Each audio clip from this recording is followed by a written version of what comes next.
Hi everyone, this is Dawn and my EX30.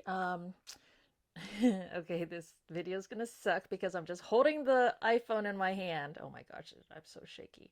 Here we go. All right, today I'm gonna go over power pads. I'm gonna use my Grizzly Flow larges. This will be the last time you see my Grizzly Flow larges. I'm gonna use them because since they have different segments, it makes it really nice to break things down like all the different sections. All right, so how to set up your power pads, or this is what I've discovered. First off, if you have your power pads set up so that your leg is pretty much in the center of the wheel, then it is more balanced. If you have it further back, you have more brakes, less less acceleration. If you have your leg more forward, you have more acceleration, right? And maybe harder to brake. So typically, we're aiming for it to be kind of in the center so that you have a good mix between the two. Um, I actually have mine a little bit skewed towards the back because I value braking more than I value acceleration. If I'm not racing. If I was racing, I would shift this whole thing forward. So you see what I mean? And then for jumping and other stuff, then, whatever you want. Anyways, so having it where you place the leg, center, back, forward, anywhere in between.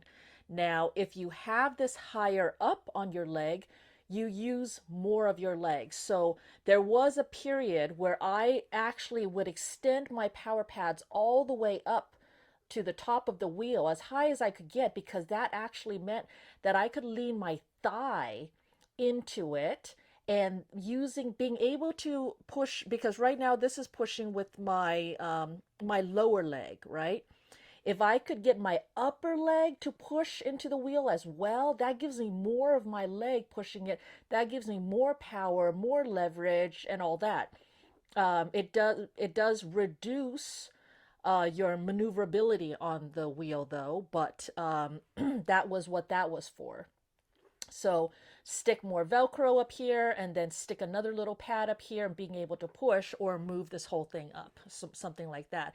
And for the brake, if you move it up, you might find that it can help with brake wobbles, stability in braking.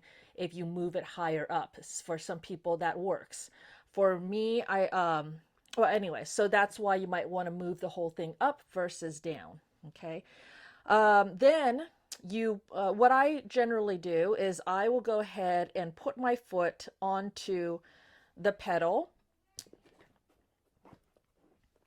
and I have a little bit of my foot sticking out. Now, because this is actually a men's boot and it's actually too large for me, but I pad it all up and everything and it works. But that's why it seems like I have a whole bunch of toes sticking out, but actually my foot actually ends right around here. So I just have a little bit of toe sticking out in reality.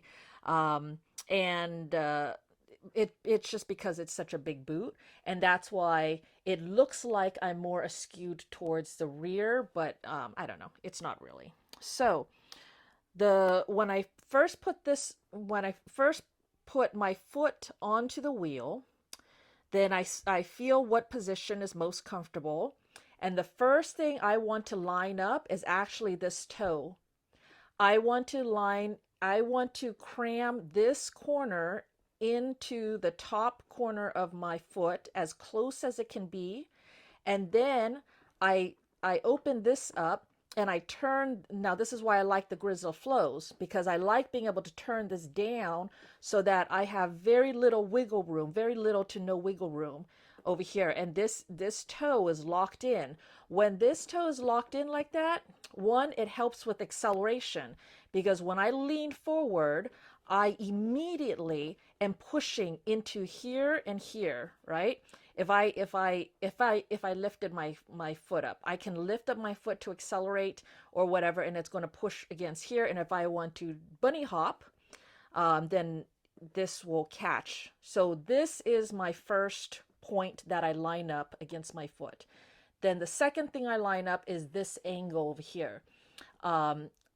With my leg into here, then I want to have just a slight curve forward. Now, some people have this way, way, way forward.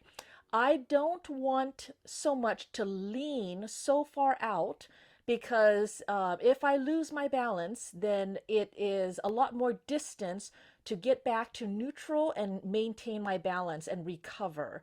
So I tend to kind of I want to keep myself kind of in center, if we call center like our safe zone, our balance point, and all that stuff. So I only want this to be able to move a little bit.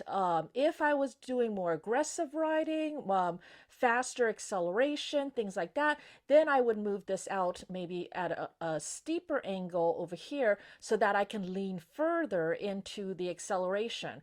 But remember, leaning forward is you get a little more sketch, and it's a more distance to come back to recover, more distance to come back to break, right? Then so then that sets this angle. And sometimes this is the one that I set the angle and then I go for a ride and then I can feel, oh no, it's restricting me too much. I'm still too upright. And I usually lean it a little bit further out, or I go, oh no, I'm leaning way too far out. Okay, let's come back just a tad. It should be like just kind of this nice slope over here. So that one is done. Then I set this one. I like to have something for my foot to lock my foot in, because I've had instances where I've been shoved and my foot goes backwards. This absolutely stops my foot from shifting backward, and it catches it and it makes my foot completely locked in and stable in here. And then this I want as high up as possible to help with the brake wobbles, because the higher up it is, it does lend you more stability. So in here, now here's the distance. Okay, so the brake is set. Oh, for the brake angle, I typically want it to kind of almost follow this angle. This angle and this angle does have a relationship, I've noticed.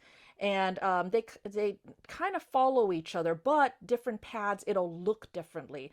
But basically, I almost have a straight up and down a brake pad, and then just maybe a slight smidgen tilted that way.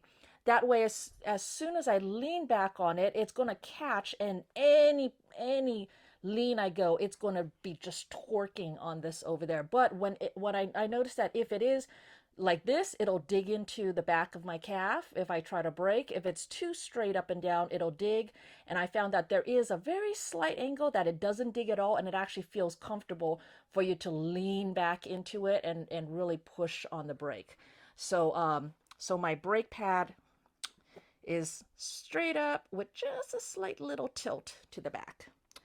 Then the next thing to decide is how locked in do you want to be? The more locked in you are, the better stability and security to have when you're going on bumpy trails, and you know, you're not going to lose your footing. It's going to lock you in. You don't have to move too much and stuff like that to get the results that you want. Very little play. But it could also mean that if something happens, an accident, a little crash, you get you get a pedal clip, and the wheel spins around on you, it can twist your whole leg if your leg gets caught up in it. You also don't want it to be too difficult to get your leg in and out. So on my dominant leg, which is my right leg, which is the leg that I will put on the wheel first, and then I push off with my left leg, right? So usually what I'll do is I'll have my right leg pad set up really locked in, or pretty locked in. And then but my left leg setup is always a little bit less locked in than the right leg, because when I go to mount, I kick off and then I step up here, and then I have to ease my leg into there. And if this is too tight, then it's difficult. So having this side be a little bit looser makes it easier for me to get my leg into there. Okay, so I think I was talking about the distance. How locked in do you want to be? If you are doing a lot of seated riding and standing riding transitions, you might want to have this whole thing set up differently. You might want to figure out the pad position you want. If you're mainly seated riding, you would put your pad position for what is most comfortable at seated riding, but still usable with standing riding. I am a standing rider, so I have my pad position in the best possible position for standing riding, with it not getting in my way for seated riding. So if you do both a lot, you might want to have very minimal pads, like these ones stick out so much. So something that doesn't stick out so much, and a little more minimal and a little more custom, like, so that it's easy for you to move your leg in and out of your pads and switch it up. You also might not want to have a total locked in experience. The other thing that helps with the locked in experience are the spikes. Mine are not very aggressive. I learned my lesson. At first, I was like, yeah, I want the most aggressive one. So all I would have to do actually is turn this and have it stick up a lot further up. But what happens is, I mean, it really locks in my foot. And there's been a few times I've almost fallen at a stop because I wasn't able to get my foot off of the spiked pedal to get my foot on the ground and stopped. So it would get stuck on here. That's how locked in I was. So I don't want that. So I've since then lowered my spikes to about that height all the way across. And so they're not so. Oh, so you know how some people have said that spikes actually feels like you have some suspension? This is why. You see how my shoe actually fits on top of the spike? Well, what happens when you hit a bump is it sinks into the spike.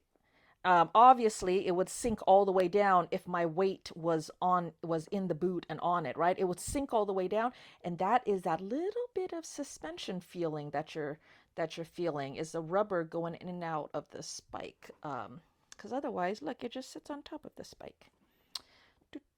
Okay, so anyways, what was I talking about? I got distracted by spikes. Okay, so the distance here is how locked in you are. My distance here is pretty locked in, but if you were doing a lot of seated and standing transitions, if you don't want the locked in experience, then you would just have this come out a little further or this come out a little further and just have this space more open so that your leg can move around more in it. Also, if you are a newer rider, and you're getting a lot of leg fatigue and feet fatigue, you might want to put your spikes down further and have a more open position of your power pads so that you can move your leg around in the power pads and on your pedals to reduce the foot fatigue. Because leaving your foot in one single position for hours at a time could lead to fatigue and all that stuff, numbness, fatigue, soreness, sore spots, hot spots, all that stuff. So being able to move your foot around on the pedal, shifting your weight to your heel, then your toes, shifting all different positions and stuff like that, that can all help with foot fatigue. That can help when you're new, and your body's still learning and adjusting and getting stronger, stuff like that. The other thing to talk about is the material that the pad is made out of.